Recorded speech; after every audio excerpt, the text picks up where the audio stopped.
Who pays us the most for our music? Now, you may be surprised who the king of stream payouts is, but if you have an idea, make sure you leave it in the comment section below.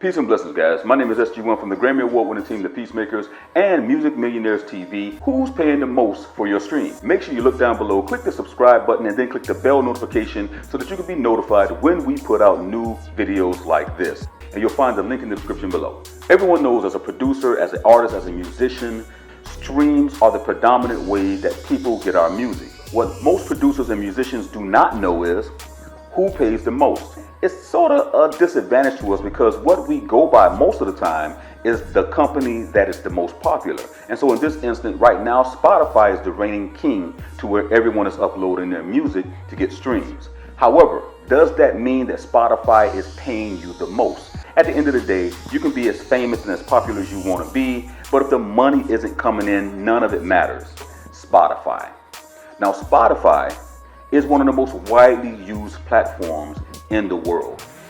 And thanks to platforms like Spotify, the big three major labels like Universal and the rest was making $14.2 million per day from streams. However, it allows us to get a basic concept and understanding of how much money is being generated per day as a whole to these record labels. Now, last year, the company paid out 0.0038 per stream. And this year, it doesn't seem to be doing much better, paying artists 0.00397 a stream. That's not really much you can do with that, and I don't see any of you guys becoming millionaires anytime soon off of a payout rate like that. Who could forget about Pandora?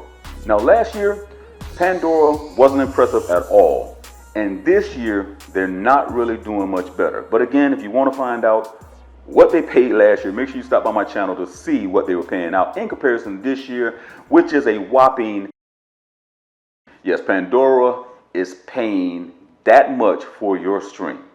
Now, not far behind Pandora is the most used video search platform in the world. Matter of fact, you're watching me on this platform, comes YouTube. YouTube is following Pandora's footsteps for some unknown reason. And you would think that YouTube, who is owned by Google, would have one of the highest payouts there is, but they don't, unfortunately, guys. YouTube is paying a whopping 0.00074, beating Pandora only by that little 4. Now, again, what we're actually identifying, guys, is what we call sub pennies. Sub pennies is anything that falls below an actual penny, and you wouldn't think that's even measurable, but it actually is, and eventually pennies add up.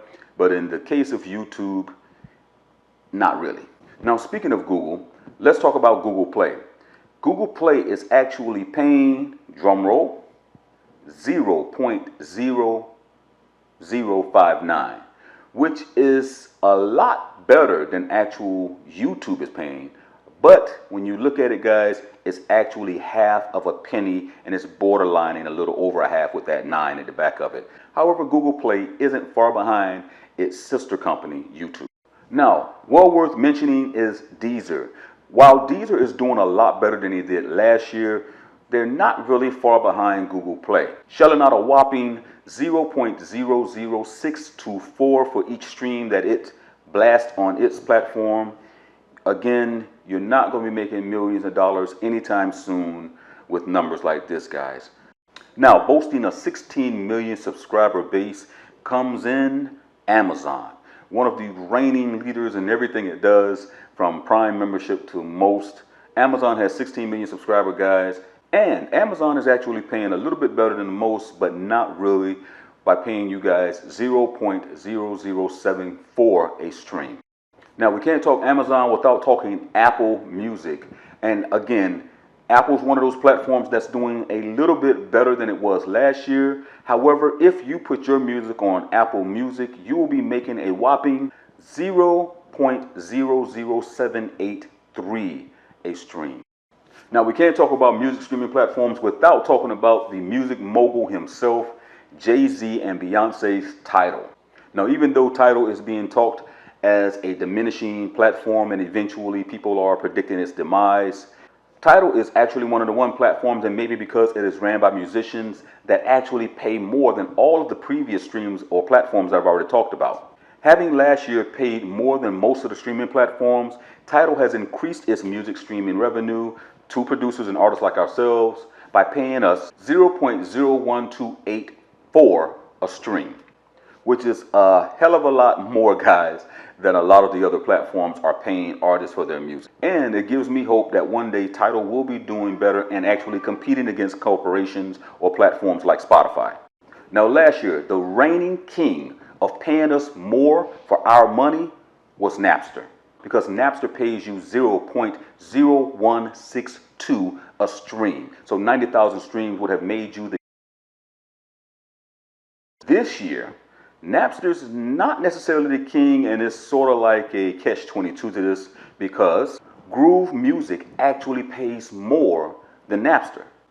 Who would have thought? Yes, the Microsoft-owned company Groove Music actually pays musicians and producers more for their streams, better known as Xbox Music. However, Groove Music is actually the king of paying us the most for our music, paying us a whopping 0.0273 per stream. It basically rounds off, if you round it off, to 3 cents a stream. However, there's a catch. And the catch actually is that Microsoft announced last year that it's basically going to be getting out of the music streaming game, which leaves us as musicians back to figuring out who we should actually be using our music or putting our music on a platform. And so what happens is, by default, Napster actually becomes king again for actually streaming your music, guys. And let's factor that in as well. Napster is a more secure company. They've been doing music streaming for quite some time now. Actually, they were the pioneer of streaming your music originally. However, with that being said, it's always great to have your music on all these different platforms, because it opens you up to a ton load of promotional value from these streaming platforms with all of these subscribers that they have on their base. But when it comes to your own personal marketing, I would recommend that you go where the money is. And when you promote your music and you tell people to go listen to your music, I would be recommending that you send them over to Napster and making sure that your music is on Napster so that you can get the most money out of your music. Now, guys, I really hope you enjoyed this particular video, and I really hope it informed you and enlightened you to where you're getting paid the most for your music. And if you have any questions or you'd like to leave comments in the comment section below, please do so and allow us to know what you think about these figures and who you possibly thought was going to pay more. Also, guys, don't forget to head over to my channel, Music-Millionaires TV, where you can view last year's comparison to see how much it actually improved in a year. You'd be surprised at how much more these guys are actually paying versus last year to this year. Again, my name is SG1 from the Grammy Award-winning team, The Peacemakers. Remember, guys, always, music is life. We out.